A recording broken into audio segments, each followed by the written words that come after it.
Good morning, everyone, and thank you for joining us for this annual observance of what we call Obon. Supposedly it's a celebration. A gathering of joy is how we like to think of it.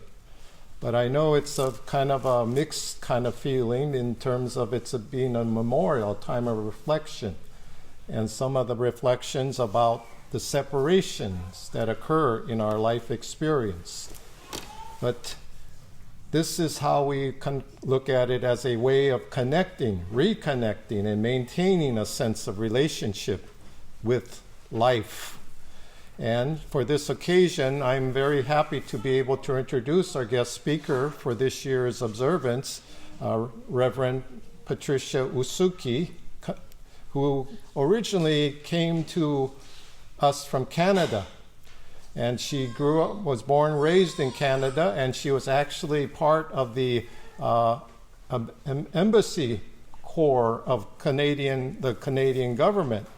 And so her first career was as basically, you could say, a diplomat or ambassador, going to various countries to share some economic or developing economic relationships with different countries around the world. And also she spent a significant amount of time studying and working in Japan as an English instructor. So she's had quite a varied career in that role. But as I introduced yesterday at our seminar, she got this view of the geographical world. But then in her encounter with Shin Buddhism, kind of inspired her to realize a spiritual, universal world. And that's what led her to enroll at the Institute of Buddhist Studies and the Chuo Bokkyo Gakuin in Kyoto, Japan, to begin her ministerial studies for becoming a minister with the Buddhist Churches of Buddhist Church of America. And so about 15 years ago, she began her career as a minister with the BCA. And at the San Fernando Valley Hongwanji Buddhist Temple, where she continues to serve as a resident minister. But with that, she's also recently been elected to be the chairperson of the Buddhist Churches of America Ministerial Association. And so this is what she brings to us in terms of this very extensive global experience in her way of trying to present our Shin Buddhist tradition to help us realize a sense of connection, a sense of oneness in the tradition of the Nembutsu. And so with that, I'm very happy to be able to have her join us for this special occasion. And so briefly, we'll also have a brief message in Japanese that she'd like to share with us on this occasion. 今日のご講師はUsuki Patricia 先生です。Usuki 先生はカナダ出身です。そして15年前からそのサンフェルナンドバリー本願寺仏教会の駐在開教師になりました。そして3年前この米国仏教団の開教師会の議長になりました。その先生はもともと最初の仕事はそのカナダ政府の仕事をしていました。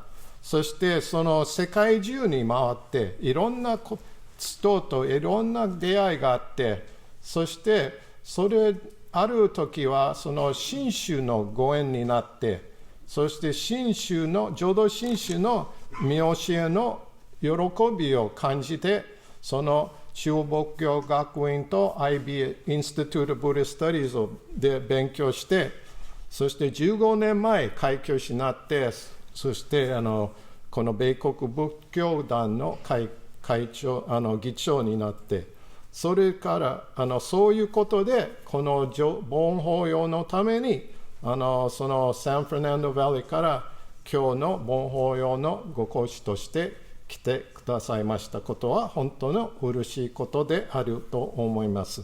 それではその臼木先生よろしくお願いします。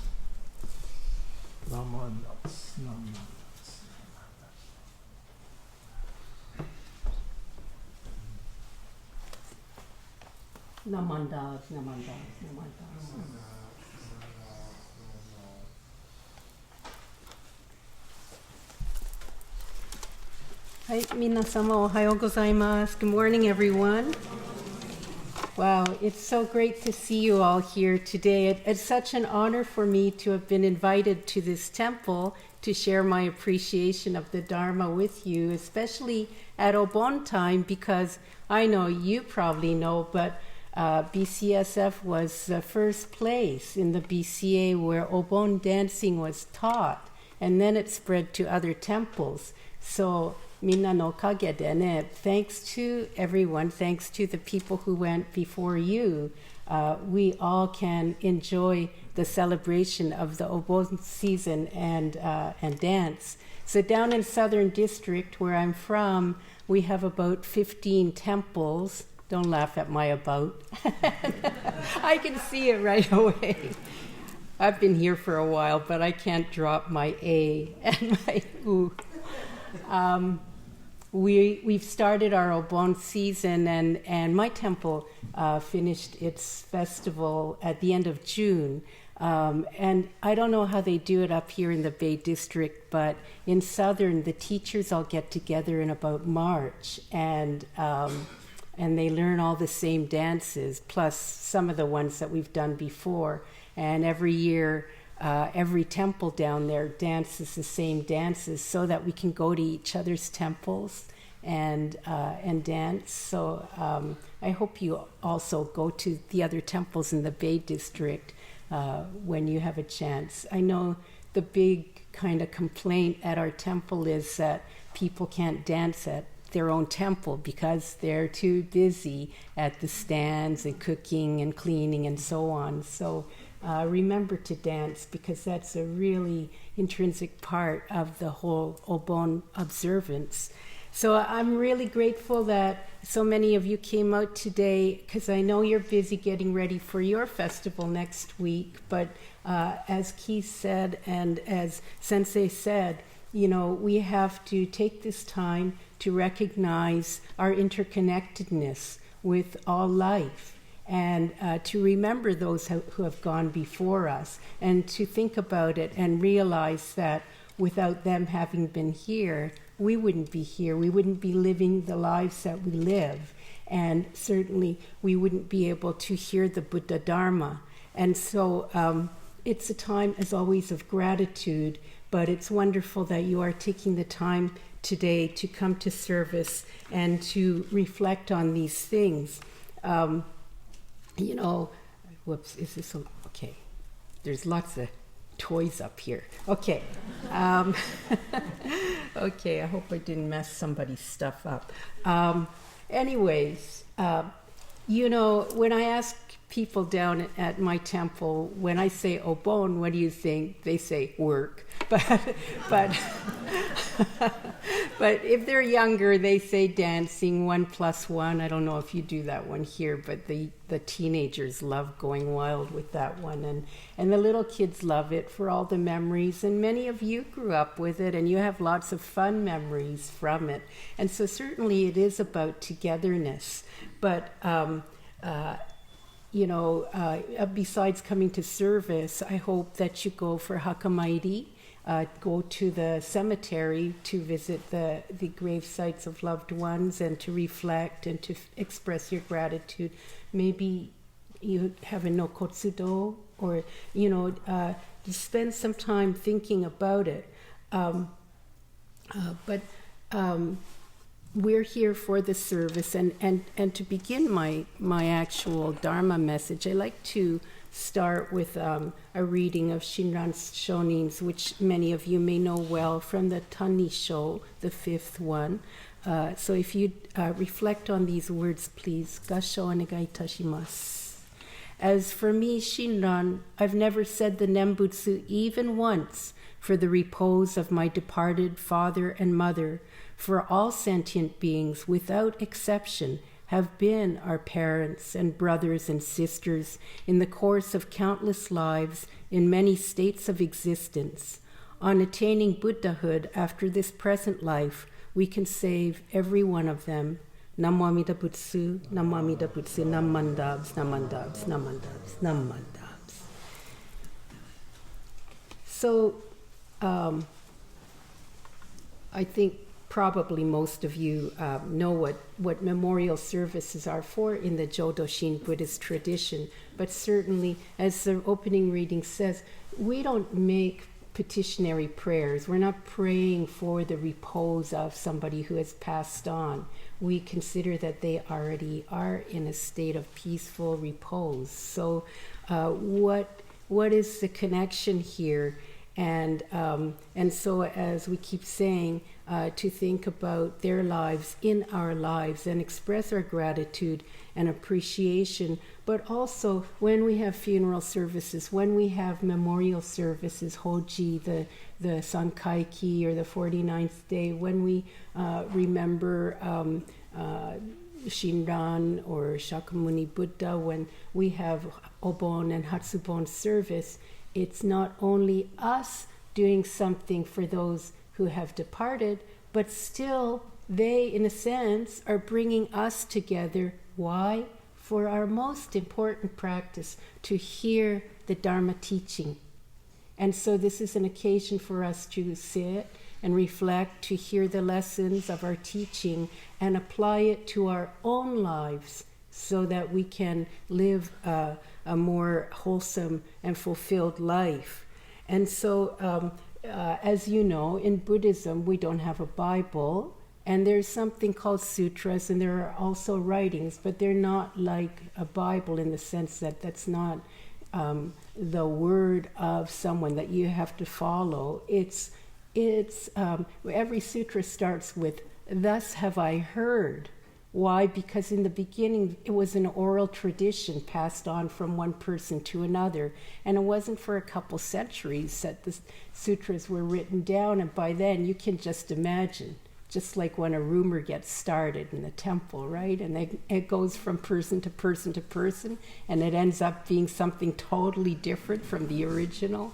Well, sutras are not totally different, but it's not the literal meaning. There are many versions of many sutras, but you have to ask yourself, yeah, but what does it mean? What does it mean for me? What's the lesson in it?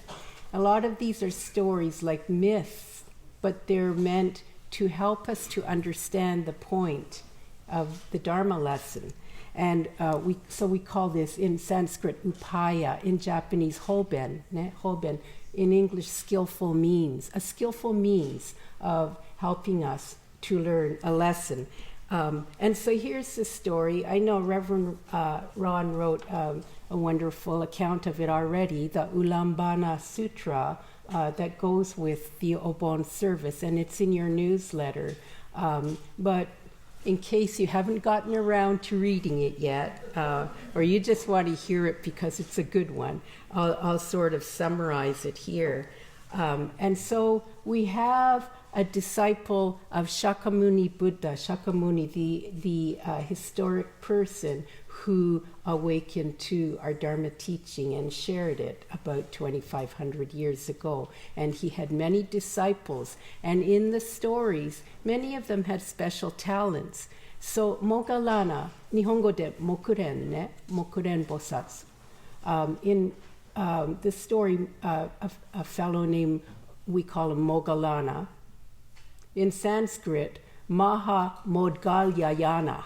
It takes so long to say that. We'll just stick with Moggallana. One of the disciples had this wonderful talent with his supernatural powers of being able to see where everyone goes after they die. And much to his horror, in a sense, after his mother died, he sees that she has fallen into the realm of hungry ghosts. That's just above the hell realms. And oh my goodness, Mom, You know, such a good person, such a loving person. What in the world is she doing there? You know, in the realm of hungry ghosts, there are all these wonderful depictions. If you love these horrible kinds of imagery, but in the realm of hungry ghosts, that's where people with great desires and attachments are. For example, in that realm, first of all, everyone's hanging upside down. That's why it's called ulambana, hanging upside down. Can you imagine? Not only that, but in some places their mouth is the size of a pinhole. So there's all the wonderful food and drink that you could ever imagine, but there's no way to enjoy it. Or there's another story about people can pick up the food, but as soon as it comes near their mouth, it bursts into flames. So you can imagine the deep craving in that realm. So I think that they knew back then what the media knows now, sort of like if it bleeds, it leads. But anyway, human beings are like this. They like to see these terrible things, and we're sort of drawn to this. But again, you know, we have to think, oh my goodness, if Moggallana's mother was so wonderful, what in the world is she doing in this metaphorical realm? So some people explain that it's not that she was a bad person. Like all parents, I think, or most parents, she wanted the best for her son. And so maybe, you know, she was selfish in the sense that she was selfish for her son, always doing things or getting things that were only for him, and that meant to the exclusion of other people. It's true, isn't it, that we have a tendency to treat people we love or like a little better than those we don't know or don't care for. It's just our default mechanism, I think. And so even though we're all good people, it's a natural tendency. You know, I'm just thinking this, a few months ago, my temple, we have an annual retreat, and so we did it at the Jodo Shinshu Center, and Camille shared her wonderful seminar on implicit bias, and people really learned so much. When we went back, we'll have to get Camille again, because they shared with everyone else what they learned, because we don't realize we have implicit bias, right? And everybody else was mad that they weren't able to come up and have the seminar with us. But you know, when you think about it, without trying, we're hanging upside down. In other words, we see the world upside down. We don't see things the way they really are. We think we're nice. We think we're nice to everybody. But, you know, these things happen. Fortunately, in Buddhism, really there's no good or bad. We just are like that. And so the lesson in here is notice this. Notice that we're all like this. So what it boils down to is, don't you think it's pretty difficult, no matter what kind of nice person you are, it's pretty difficult to be a good, nice person to everybody all the time. Don't you think? Right? I mean, we want to. That's what we aspire to. I think, you know, we're always looking for that. And there is a happy ending to that story, because Moggallana appealed to Shakyamuni Buddha and said, please, please do something, help my mother get out of that state. And the Buddha said, well, okay, make offerings of 100 kinds of delicious fruit and food, different things, manju, I don't know, whatever is wonderful to you. And it's a kind of dana, a kind of selfless giving to do that. And then his mother was released from that realm, and Mokuren, Moggallana, danced for joy. That's the connection. He danced for joy. Okay? So, but what does it mean to us as Jodo Shin Buddhists? So, again, it's that reflection of seeing another person doing things, and we can understand, oh, yeah, she wasn't so bad. She was a regular mom who did these things, right? Maybe, for example, I don't know, maybe she didn't even do anything to anyone. Maybe it was her thoughts. Like, maybe she thought to herself, now, heck, my son is a genius. Why isn't he the Buddha's right-hand man? Because he wasn't number one of the disciples, right? Every mom wants their son to be, So, or maybe she thought, gee, if my son has all these talents, why is he a monk? He could be a doctor or a lawyer or something, right? You ever have thoughts like that? No. Everybody gets to do what they want to do, right? But, we have these wishes. We wish for our loved ones to have the best, but that's from our perspective, right? Don't we do that? So, so they use Mokuren's mother as the example. And we can see, because it's always easier to see other people's faults than it is to see our own faults, right? So sometimes we even criticize people for doing things, and then if we stop to think about it, we do it ourselves. So yesterday, at the end of the seminar, just to lighten up on the topic of death, I had some videos that my temple made of everyday situations, and we just laughed about them, for example, like the Fujinkai in the kitchen kind of thing, and or everyday things like getting impatient in line, but then you cause a hold up in the line, and things like that, so that you could look at someone else doing the very things that we all do and laugh at it, and then realize, oh, I do those things too. Okay, so same thing with the sutras. We can look at these stories and say, yeah, maybe I do things like that too. It's not just a story that goes with Obon. It has a reason, it has a meaning. But since I'm here at this wonderful temple, I wanted to say that let's look too at how come they picked on a woman to do this modeling of the person in this realm, when she's really actually representing what we call every man, everybody, right? And there really is a reason for this, and it goes back to where did the whole idea of Obon come from? In about the 7th century in China, in Sung China, Buddhism actually was disappearing. It had been overtaken by Neo-Confucianism. And so the Buddhist monks started to think about what can we do to get people more interested. As you know, in Confucian society, there already was filial piety towards men. So they did have services like this to remember all the men in the family lineage. But, as you may know, the women were in the kitchen in the background. So the monks had a great idea. Noticing that 50% of the population was female, they then came up with a new sutra. I had to write it down here. The sutra explaining that the kindness of parents is profound and difficult to repay.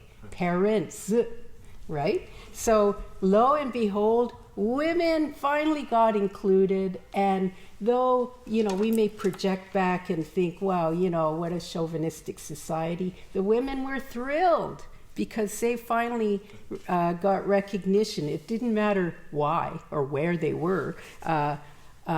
They finally had their own sutra, and the other thing was that for some reason, no matter how good, no matter how perfect, no matter how pure a woman was, when she died, in the belief of the day, all women went to the hell realm.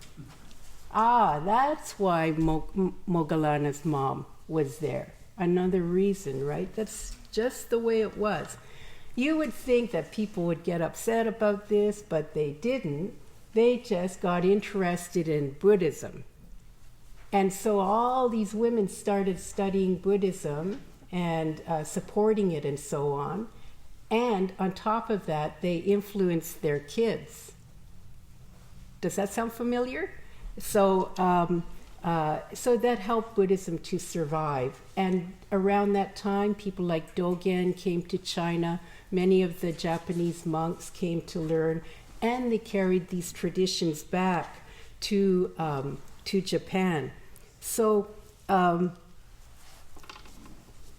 we have this sutra, we have this every man, this person who's just like us. We look at ourselves through these stories, and we realize that nobody's perfect is what it comes down to, right? Nobody's perfect. So, I so admire people that I think, oh, they're always so nice, or they always have the right thing to say, they always find the right words to say, and they seem like a Buddha to me. And I, on the other hand, no matter how much I want to be,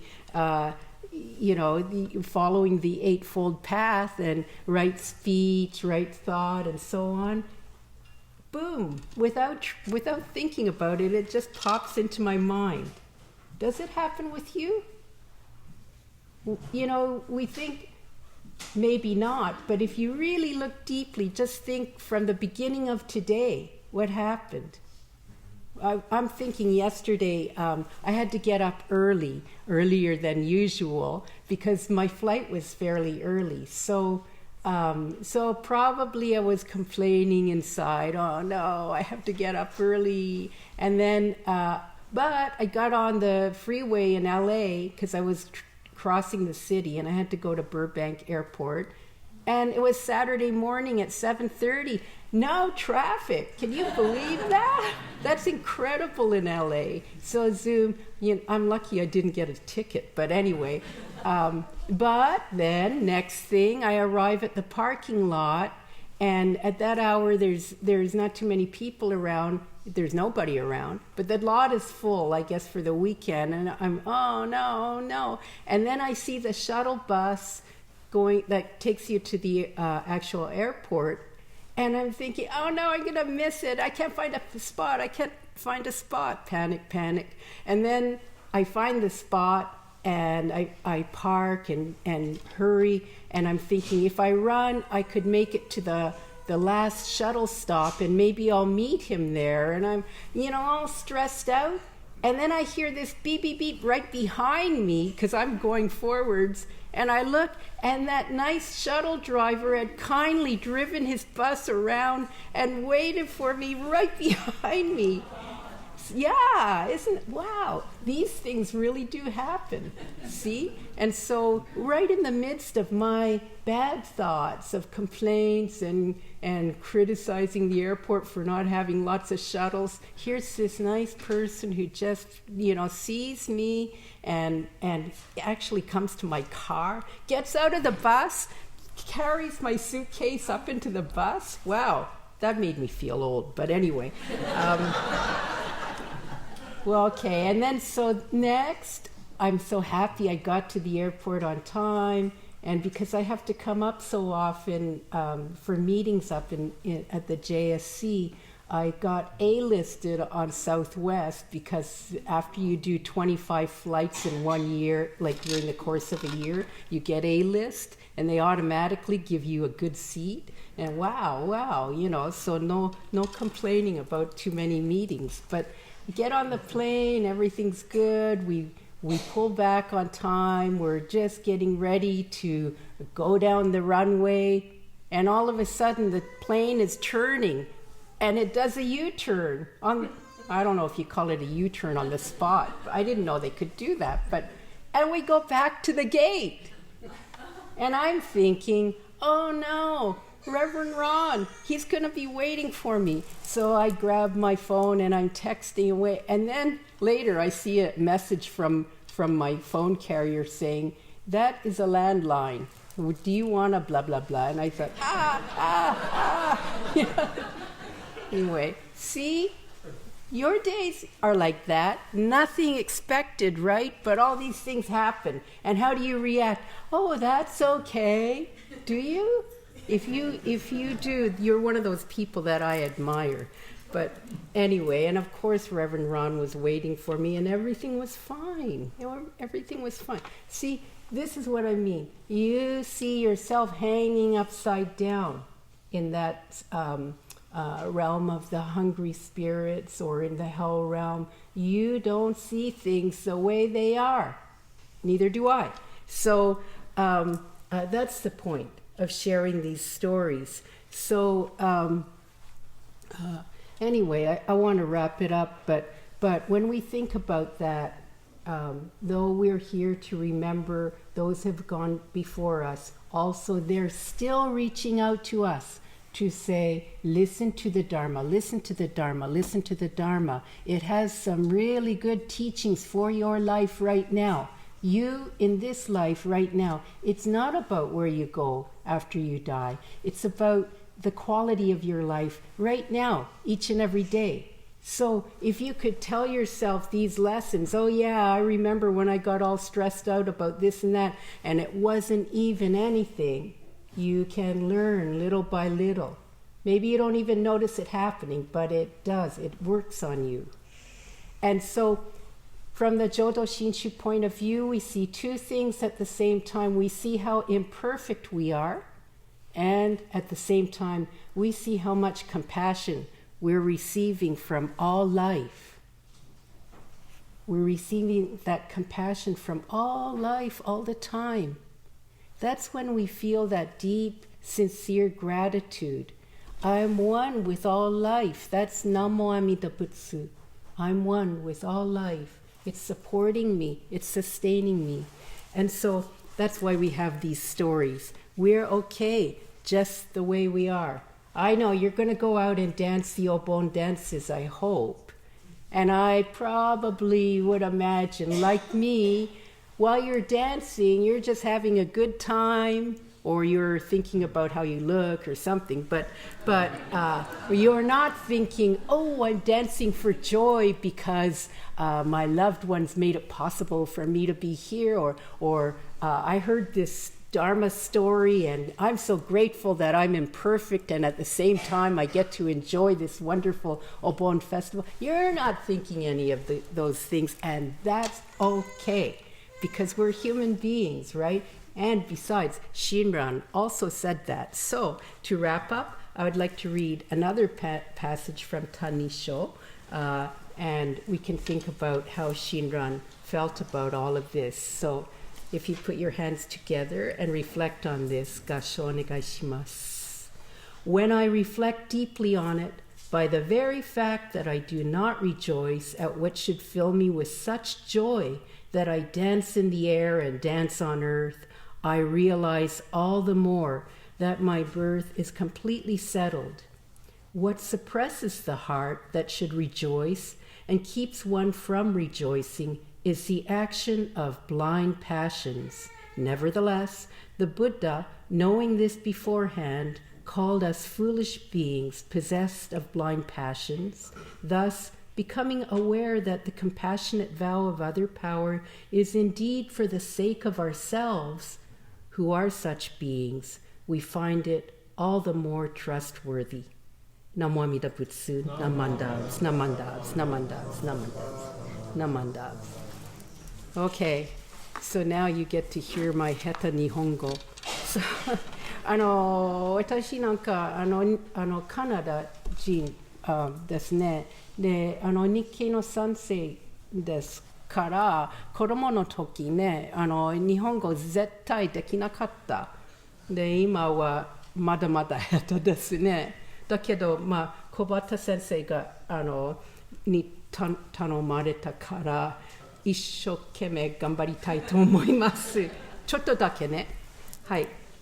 ご三段は英語と日本語読ませてください。I'll read the opening passage in English and Japanese in case I really kill it. So, not in the modern sense. Okay, so 英語でね、合唱お願いします。Shakyamuni and Amida are our father and our mother, full of love and compassion for us.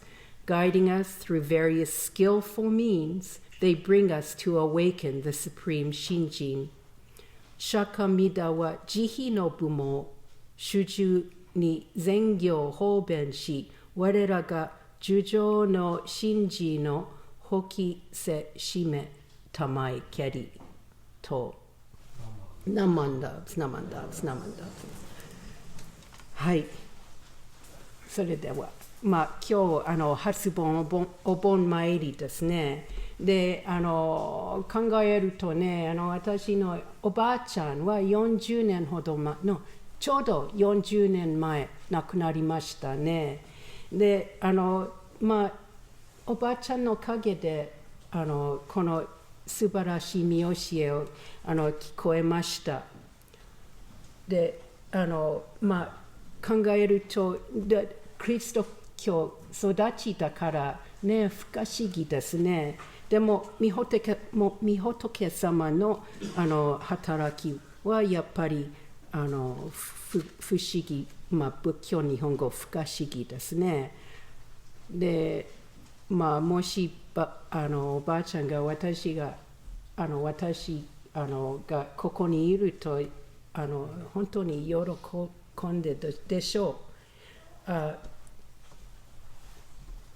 生まれた時おばあちゃん子でしたね。だから2、3年ばあちゃんと一緒に住んでいました。で両親が自分の家買いましたから私たちが引っ越しました。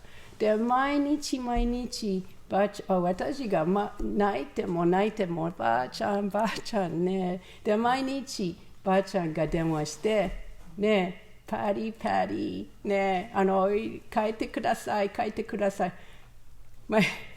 I don't know how to say this in Japanese, but I grew up with my grandma when I was born, and so I was really attached to her. And then my parents bought a house, so we moved, and my grandma would call every day and say, "Send the kid back. You can stay, but I miss her." So we were really close. で週末と休みの時ね、おばあちゃんのところに行って全部一緒にしました。だからばあちゃんはトロント仏教会この西本願寺の仏教会のメンバーでしたから一緒に行きました。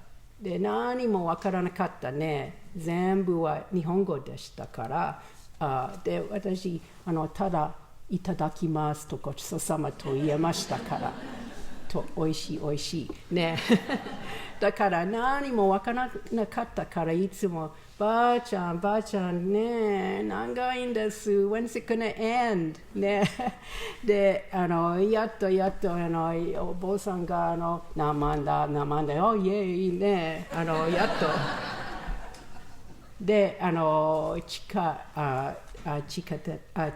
に行って婦人会がいつもおまんじゅう菓子などねありましたからとっても甘えたね。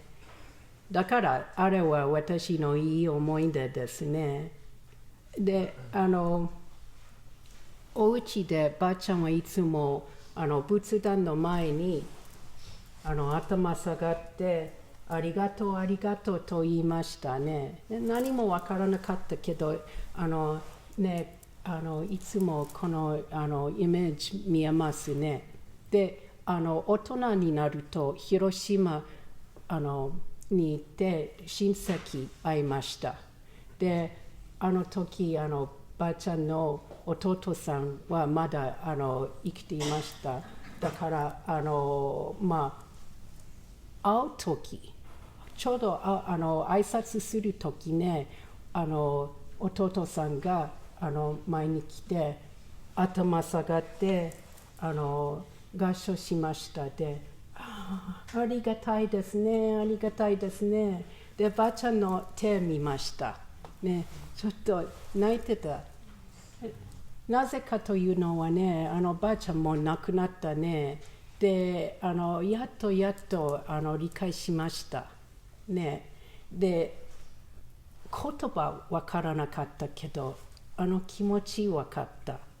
結局ねやっぱり仏様の働きは本当に不可思議ですね。だから小畑先生がちょっと私の人生説明しましたで、いつもずっと時まで私がね、私の人生はとっても違いますね、ばあちゃんと。ね、でもそうではなかったね。やっと頭にきた言葉はどうして生きてるですか、私ね。この人生どうしてこんなに素晴らしいですか。いろいろな質問ありました。で、いろいろな宗教と哲学勉強して結論出てこなかった。で、結局この仏教と浄土真宗の見教え出会えた。これです。だからここにおる。で、お盆についてね、やっぱりたまにいろいろなお寺に行くとおばあちゃんたち、両親たちが私に残念ですね、私の子供たち、孫たちは今日いなかった。このご法は聞こえると。でもね、そちらは大きい影響ありますね。いや、ね、あなたのやり方、考え方、心は一番大切なことです。だからもしそちらはご法話聞くと、ね、この人生、この仏教の人生続けて、ね、好きな人に、ね、必ず影響を持っています。ね、for sure you will affect others, so it's more important for you to hear the teaching for yourself, and in that way, not through words, but through your way of being, you will affect other people. So, ね、皆さんのおかげで私はこの見教えを聞こえました。全部はやっぱり皆様のおかげで、ね、全部は仏様の働きですね。はい。はい。合唱。ナモアミダ仏、ナマンダース、ナマンダース、ナマンダース、ナマンダース。はい。Thank you.